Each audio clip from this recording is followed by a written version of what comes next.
Welcome to the practical application of this series. We're here to talk about how you can actually put into practice many of the things we've discussed around exercise. Because of course, if you've gathered by now, I think exercise is probably the single most important tool that you can unleash, not only in an effort to live a longer life, but perhaps more importantly, to live a better life. In this episode, we'll give you a brief overview of some exercises you can do based on your fitness level, whether you're a beginner or more advanced. As always, more information is available in our class guide.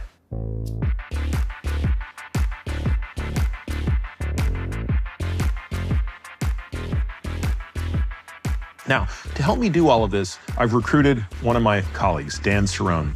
Dan and I have worked together for 5 or 6, maybe 7 years now, and Dan heads the exercise program in our medical practice. I got started in the industry working with pro athletes, and to be honest, I got bored of it really quickly, just because for me, there was not much value added there. But the one thing that I was connected with was the fact that athletes always train with this high degree of specificity. And in this one facility I worked at, we also had a group of adult clientele that came in during the off-peak hours. That really spoke to me from a value standpoint, because taking people who are in their 40s, 50s, 60s and showing them that they can engage in their environment and start to live a more fruitful life as they start to build strength, resilience, and cardiorespiratory function. That was something that was very valuable to me. So there are 4 concepts that I think are worth discussing before we jump into the training program. And many of you may already be familiar with some of these, but I think it's worth going over them. The first is the idea of how we measure the intensity of what we're doing. There are different ways to do it, but the way we prefer to think about it is when doing resistance training, we like to think of it in terms of reps in reserve. So Dan, explain how you think about reps in reserve and how you instruct people to do a given number of reps. Do you just say to somebody, hey, we're going to do 10 reps no matter what? No, I mean, the easiest way to think about it is, let's say you do a set of bicep curls to keep it simple. And at the end of that set, just thinking to yourself intuitively, how many more reps could I have done at that weight? And if it's something greater than 2, odds are that's not a sufficient stimulus to maximize strength and muscle growth. So that just means that that's an opportunity for you to push a little bit harder. So typically with reps in reserve, we want to keep that close to the 1 to 2 rep range. So if you were going for 10 reps, that last couple of the reps should feel like you could barely hit 1 rep or 2 reps left in the tank. Yeah, and I think the reason we emphasize 1 to 2 reps in reserve is it's that sweet spot of both safety and efficacy. The data show that being at 1 to 2 reps in reserve produces the same benefits as going to failure, but with less risk. And for cardio training, we use RPE just as a different framework to guide intensity, just because RPE is a little bit more variable day to day. So what I like to talk to patients about is using this concept of the talk test, where if you're doing your zone 2 work, as you get 10, 15 minutes into that bout, you're going to hit a point where you start to have this internal monologue. If Peter was right next to you right now, can I still have a conversation with him? Yeah, probably. Would that still be a strained conversation? That's what you want to say yes to. And I recommend actually people talk out loud. An easy way to do this if you're on a stationary bike or a treadmill is phone a friend. So when you're in the middle of that zone 2 test, dial a friend, you've probably got your headset on, and just see how it feels to have that discussion. And if you can have that discussion pretty easily, you're probably in zone 1. If you can't speak, even in a complete sentence, you're outside of zone 2. Zone 2 is often called the sweet spot because it gives you the biggest return for the least stress. Everyone's a little different, but aiming for a few hours of zone 2 each week, or roughly 80% of your total cardio training, is a great target for long-term health and endurance. The next idea we want to talk about is how do we measure progress? How do we advance progress in the weight room, on the bike, on the treadmill? And it's this idea of progressive overload. Why is this such an important idea as we want to make sure that we are constantly improving? I think the best way to think about it is we always want to have the stimulus that forces our bodies to adapt. I think it's really easy for a lot of people to get into the habit of going to the gym and doing something, which is a fantastic place to start. But what they lose is that insight of every single time I'm in here, I should be looking to do just a little bit more. And in terms of progressive overload, how most people think about it, they think about it just simply in terms of sets, reps, or weight.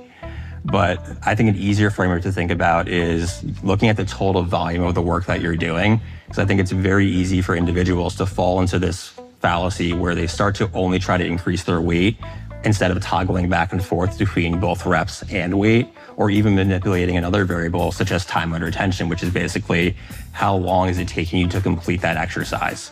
So if you're doing a set of 10 reps of bicep curls and you're doing a 2-second lowering phase, 1-second concentric phase where you're contracting the muscle, that's going to take you about 30 seconds to do that set, ballpark. But if, let's say, you hit a wall in terms of the amount of weight you can use or how many reps you can do, another way to impact or increase the intensity there is to slow down that lowering phase, taking it from 2 seconds to 3 seconds, which is just another form of progressive overload. So the third concept we want to talk about is the idea of doing these wonky, quote unquote, stability exercises as a part of our warm up.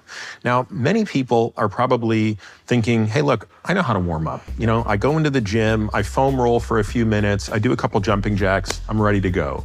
Why is it that we go through the paces of putting our patients through a lot of movement preparation? The best way to think about it is that the prep you're doing before your main lifts or your main workout that day is really setting the table for what you're going to be able to achieve. So warming up beforehand prepares your body for the exercises you're about to do versus going in cold off of it or not doing something that's specific towards what you're doing in the gym. I think a good framework is whatever lift that you're doing that day, your stability or movement prep movements should somewhat emulate that main lift to prepare your nervous system for what it's going to be doing to produce a lot of load or a lot of force or whatever it is that you're going after. Yeah, so my warm up before a leg day, my warm up before back and chest, they look totally different. Yeah. Okay, so the final thing that we want to talk about is really about time efficiency. Supersets significantly boost time efficiency in strength training by having you perform 2 exercises back to back with minimal rest. I think the best way to think about it is you want to do the opposite with a superset of whatever the first movement is that you did. So if you're doing a push-up, you want to do some type of row variation. And the value add there is you're not creating this interference effect between the 2 movements that you're doing. So yes, there is going to be a little bit of cumulative fatigue going from the first exercise to the second exercise. But I've seen multiple different ways that people program supersets of doing something like a chest press and then a chest fly, which becomes somewhat redundant because you're already stimulating that muscle group during the first exercise. And if you're following the concepts of reps in reserve, you're pretty fatigued then going to that second exercise. Versus if you paired that chest press with something like a row, where those tissues that weren't really overly involved in that chest press are still fresh to be able to move the load and contract and elongate to stimulate growth. So bicep and tricep, obviously chest and back, quad and hamstring if you're doing isolated exercises. These are some of the ways that we can do that. Okay. Now that you know the basic rules, let's discuss how we can put this into practice based on what fitness level you're at. First, we're going to start with a path that's designed for those of you that perhaps haven't exercised at all, or maybe exercised at one point in your life but have gotten away from it. The second path is for those of you who are already exercising, but maybe you're exercising without the specificity that I've talked about. We want to be able to redirect you, so to speak, and not necessarily undo anything you're doing, but just make sure that you're getting the most bang for your buck. One of the great advantages of starting from zero is that you're going to experience the greatest relative increase in performance and health benefits. And this is even greater than an individual who's already exercising, who's going to add more exercise to what they're doing. So keep in the back of your mind that you're really embarking on something that's going to be transformative for your health. Even if you do currently exercise, it's good to go over this information and make sure you're building on the right foundation.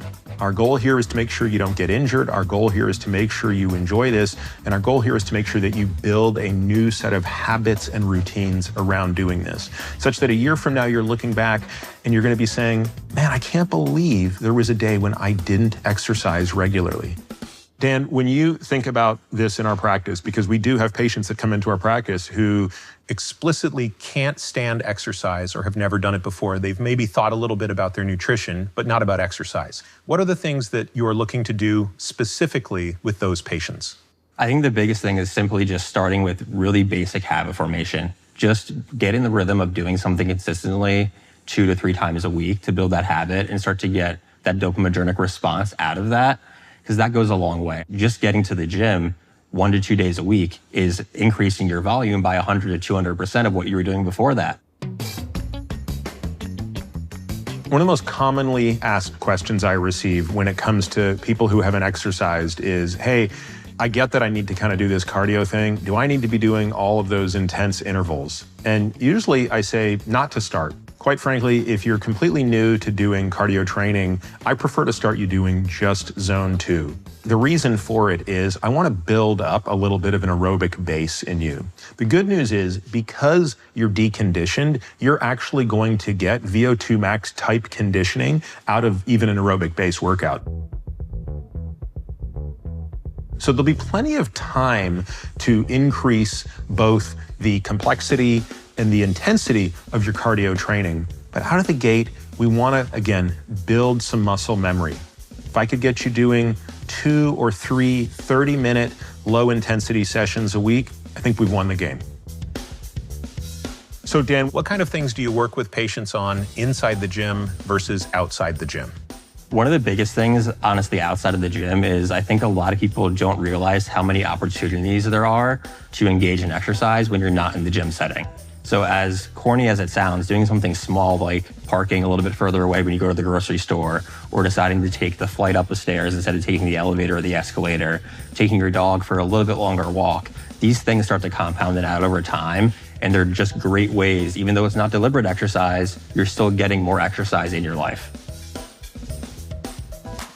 You'll probably know when it's time to progress based on a couple of things. First of all, you'll probably appreciate that you're making progress. And again, this is in that spirit of progressive overload.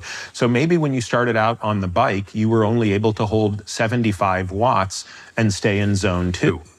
But 6 months later, you might be at 125 watts. That's an enormous increase in your capacity. That's probably the sign that you're ready to progress. Another sign that you're ready to progress simply is going to be the appetite to do so. So what's going to happen is as you develop confidence and as you develop some of that physiologic capacity, your appetite for pushing a little bit harder on occasion will exist. And what I typically recommend in a situation like that is maybe you end each zone 2 workout with a burst of 3 or 4 minutes at a much higher tempo. So you're not going straight to longer workouts that are dedicated around intensity, but you're just adding little bits of intensity at the end of a workout at that tail end, and you're sort of proving to yourself, hey, I might have done this zone 2 workout at 125 watts, but look, I was able to hold 175 watts for a few minutes at the end of each of those days. The key is to start with lighter weights and focus on proper form, really perfecting the movement of each exercise. It's better to build a strong foundation than push too hard and risk injury. That's the core principle here. So Dan, when you're telling somebody for the first time, hey, I want you to go and do this exercise, we're gonna do chest presses on a machine, and they say to you, how many reps should I do? 10, 12, 8? What are you telling them? So I'm telling them to keep it somewhere between 8 to 12 reps. And again, we want to target that 2 rep in reserve range. So it's helpful to think about that 2 rep in reserve framework for that last set of what you're doing. Because if you still have 2 reps left in reserve on the last set of that exercise, that's then a good signal that next week you can go up and weight a little bit more than you did this week. And 3 to 4 sets for all exercises is a great starting point. You can perform that volume 1 to 2 times per week, even pushing to 3 if you're doing full body workouts instead of leg days or upper body days. So if somebody doesn't have you right next to them, telling them what weight to put on for that first set, what's a safe way to think about doing that and progressing? So I think obviously we want to make sure that form is front and center of what we're doing. So we don't want to chase weight, sacrificing form. You want to make sure, again, that we're targeting our tissues, our joints, our ligaments in the way that are designed to be targeted for that exercise. So I say keep things a little bit lighter from the get-go. And then as you get more comfortable with whatever movement it is that you're engaging with, then slowly start to increase the weight. And that might mean it might take 4 to 6 weeks for someone to actually understand what 2 reps in reserve feels like, but that's perfectly okay. Here's an example of how you can ramp up with goblet squats.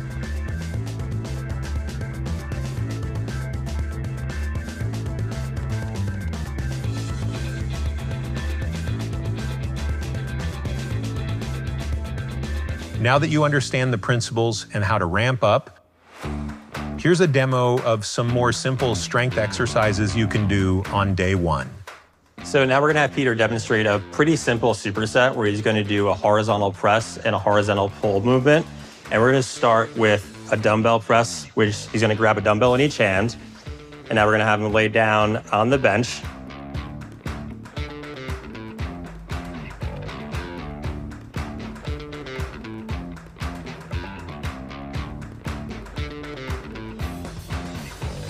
You've noticed he's maintaining a nice, smooth, controlled tempo. He's doing a great job of keeping his wrists stacked over his elbows on the way down, not letting those dumbbells kick out or kick in. And he's maintaining a nice, good cadence here, so he's able to maintain stability through his trunk, which gives a great foundation to press upon. So we're gonna have him do 2 more reps here, which should put him close to 1 rep in reserve, as we talked about. And then we're gonna move on to the banded row after this.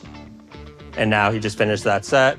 And now we're gonna go into the complete opposing muscle group, which does our back muscles in that same plane of motion. So we're gonna have him grab the handle here. And we're gonna make sure you're maintaining a nice upright torso and posture. The focus here is keeping a nice tall crown of the head, pulling the shoulder blades back to the spine, but also getting a nice big reach and a stretch in those back muscles as we're returning back to that start position. And one thing to watch out for anytime you're doing a row variation is pay attention to what's happening at the shoulder. If the shoulder starts to round forward inside the socket, that's creating stress that we don't want on that joint. So we want to make sure a shoulder blade is staying right in line with the shoulder itself.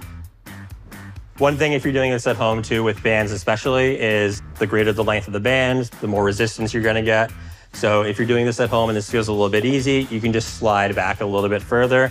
And it's going to create more of a challenge for you because we're increasing the band resistance itself, since we're not using cables or any other external weight here.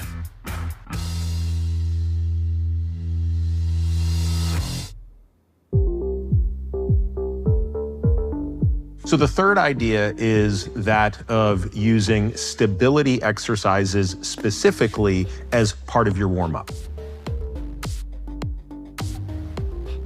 So there are exercises that we can do, single leg exercises, balance exercises, eye closed exercises that are helpful to train and retrain to have stability so that you can move through the world safely. Stability, of course, plays a role in the neck, in the back, in the hips, in the knees, all of these areas where we're more and more likely to experience injuries as we age, and we have to work much harder to strengthen muscles around these vital structures so that we don't succumb to these types of injuries. One of the biggest concepts is to think about whatever activity it is that is important to you into your marginal decade, kind of reverse engineering what joint actions are involved in that. If it's something like putting your luggage in overhead bin by yourself, you need a certain degree of shoulder range of motion, you need a certain amount of trunk stability. Remember, stability is the foundation for us. Don't skip these when you're training. How does a beginner start a stability training program and ramp it up?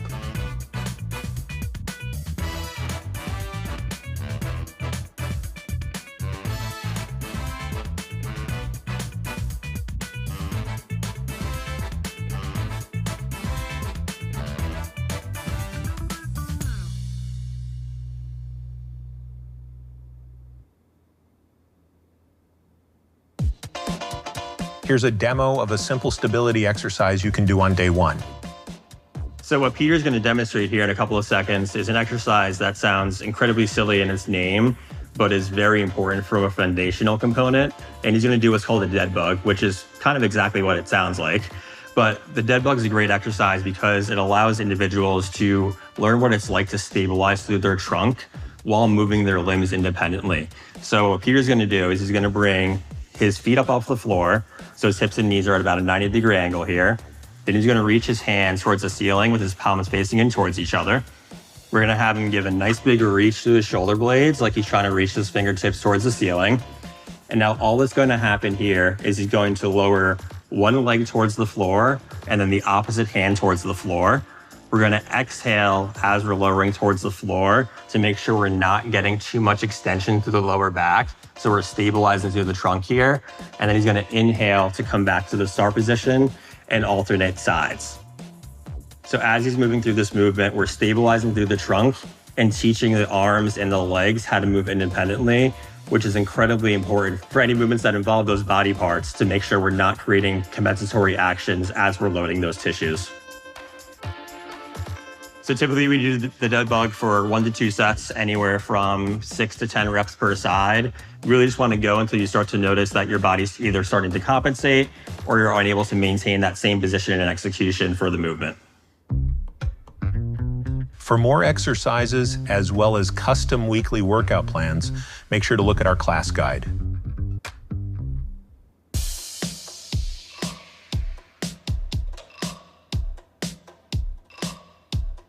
There are going to be those of you who are incredibly active. You do a whole bunch of activities, but you might not really be spending that much time in the gym. You might not be spending that much time doing dedicated, focused cardio.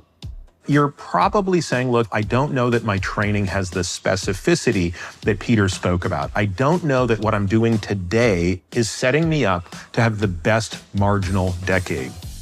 If you're not training with specificity, you probably won't be able to do everything you want to do when you reach your 80s and 90s. So, Dan, we get a lot of patients like this in our practice as well. These are people who come in, they're really fit. What are the most important things that you're trying to communicate to those patients as you look to redirect and apply a greater lens of specificity? I think first and foremost, it comes down to injury risk. If you're someone who's doing a lot of recreational activities, golf, tennis, pickleball, whatever it is, we know that there is some inherent risk with those activities. So that's first and foremost, is recognize what injuries can occur during some of these activities and what can we do inside of the gym to make you more resilient and prepare yourself for things that you like to do outside of the gym. And the good news is you don't have to take them to the operating room to fix it. You can just change the way they're training to correct it. When it comes to cardio, you need to prioritize 2 things: Zone 2 training and VO2 max training. Dan, another question we get asked all the time, especially by people who are quite active in sports, is, look, I'm playing 2 hours of tennis a week, and I wear a sports watch when I do it, and it's showing me by heart rate that I'm in zone 2 for 45 minutes or even an hour of those 2 hours. Do I really need to do more than that? Yeah, I mean, when you're doing something like that, odds are you're also fluctuating in and out of zone 1, zone 3, zone 4, maybe even zone 5. So yeah, you might be accumulating 45 minutes to zone 2 volume across the entire hour and a half you're playing tennis or pickleball. But the reality is, again, we want to come back to this concept of specificity. And we want to drive specificity from an aerobic standpoint, which is we want to find our zone 2 and kind of park ourselves there, because that's where we get the majority of the benefit. And really the other idea here is we want to do this specific training because we can control what we're doing. We always test our patients out of the gate for their VO2 max, so we know right away exactly where they stand. And sometimes patients come into our practice doing a lot of high intensity training and they're disappointed that their VO2 max is maybe only at the 80th percentile where they think they ought to be at the 99th percentile. So how do we take a person like that and coach them up to be in the top 1%? So one of the biggest things that people make the mistake of is conflating hard work with high intensity intervals from an aerobic standpoint. You want to spend a good amount of time at close to your max heart rate. For most people, that's around 90% of their heart rate max or higher. And we want to see that at about 3 minutes bare minimum, even anywhere up to 6 to 7 minutes in some cases. Yeah, so what we've really got to do is get people to train if they want that to be their goal. If they want to be in the top 1%, they've got to build a really wide aerobic base. That means 80% of that cardio time needs to be roughly in zone 2, and that remaining 20% of time has to be doing those intervals that are often longer than what people are used to in that 3 to 7 or 8 minute range. Yeah.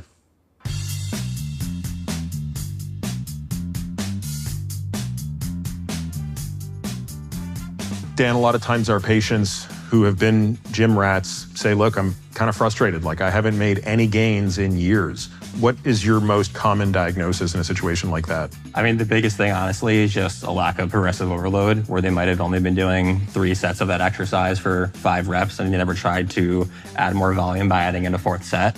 And then once they do, they realize, oh, you know what? That'll actually allow me to go up in weight the next week. Mm-hmm.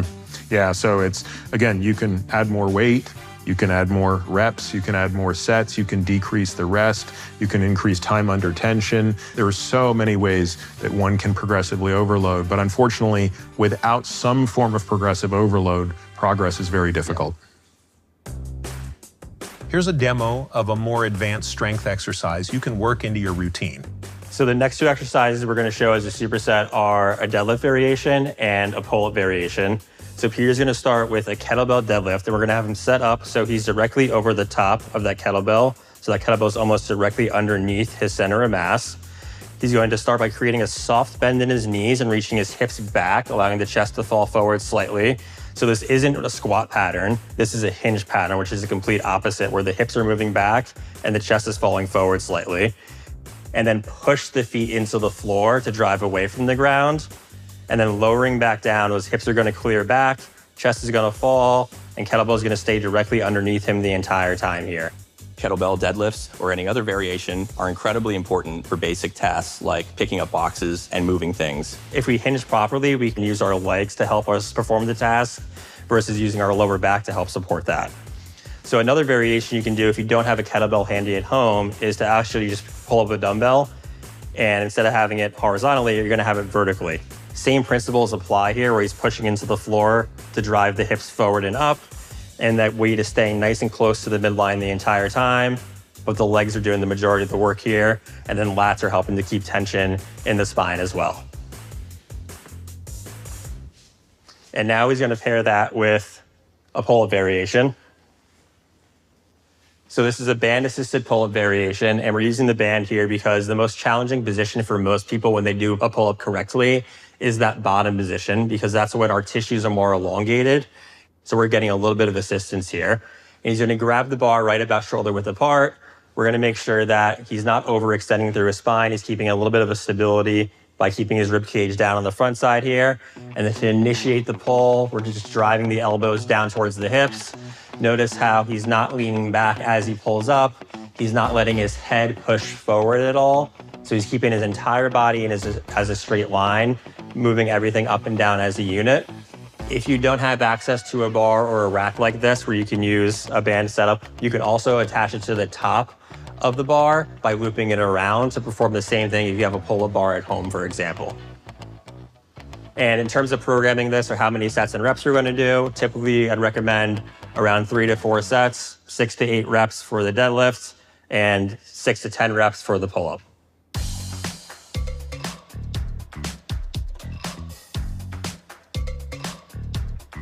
For those who are more advanced, there are different things to focus on when it comes to stability.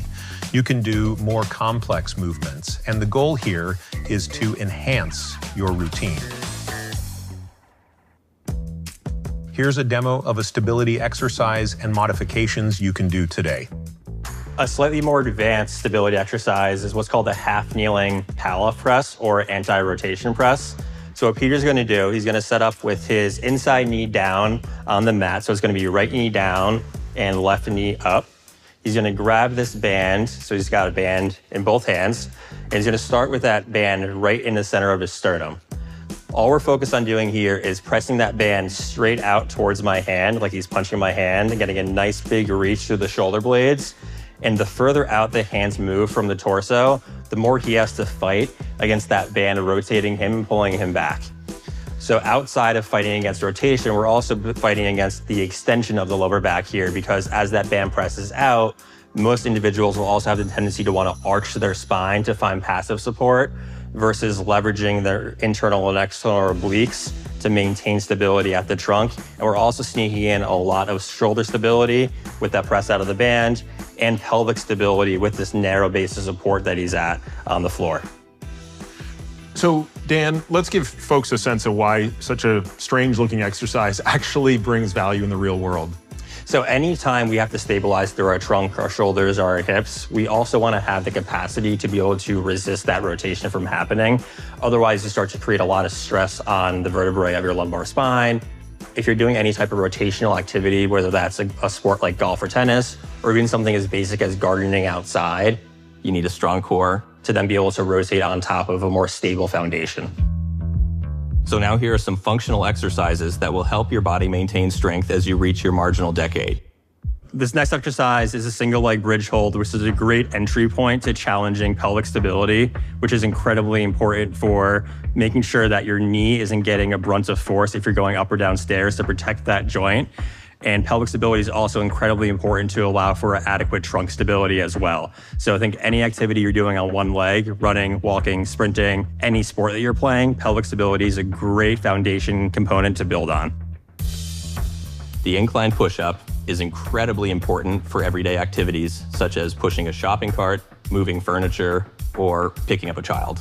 This exercise strengthens your pectoral muscles and triceps, helping you maintain the ability to perform these activities as you age. Because we're bringing the floor up to you a little bit, you can maintain a good position of your spine and your trunk, so you're not compensating through your lower back arching or your head pushing forward, which can create strain on various aspects of your spine. The overhead shoulder press is important because when we're doing things overhead in day-to-day life, whether you're traveling on the airplane or putting your luggage in an overhead bin, whatever it is that you're doing where it requires strength to go overhead, we want to be able to be strong towards this end range of motion, so we're not placing undue strain on your rotator cuff or the ligaments that attach to that site. Stir the pot's a fairly advanced core exercise because it's challenging not just your trunk muscles to make sure you can prevent your lower back from extending, but it's also teaching your brain how to respond in real time to environmental changes.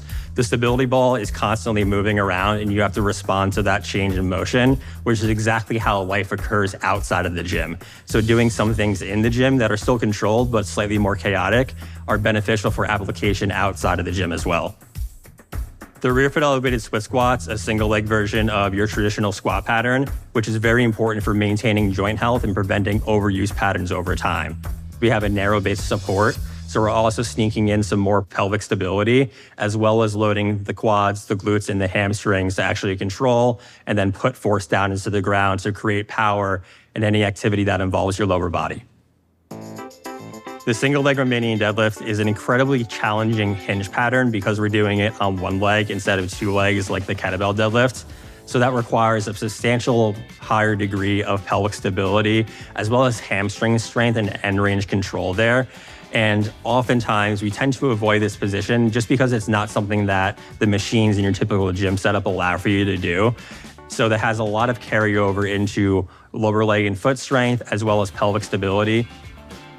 The Swiss stance row is kind of a combination upper body pull and lower body stability exercise. Because we have this very narrow base of support, we have to stabilize the pelvis. So that rotational movement is important because we're not always living forward to backwards or side to side. A lot of activities that we're doing outside of the gym require us to rotate. And this motion actually encourages you to be able to rotate through the part of the spine we want to, which is your thoracic spine, not so much through the part that we don't want to, which is your lower back or your lumbar spine. Well, that brings us to the end of our episode on exercise. And I hope that you now realize that all we've done is taken that missile of yours that's been doing a lot of exercise and applied a guidance system to it so that you now have the specificity of training that is necessary to bring you your dual goals of not just living longer, but more importantly, living better. Remember, we have only covered an overview of exercises you can do depending on your fitness level, and there are more exercise suggestions and custom weekly workout plans in our class guide.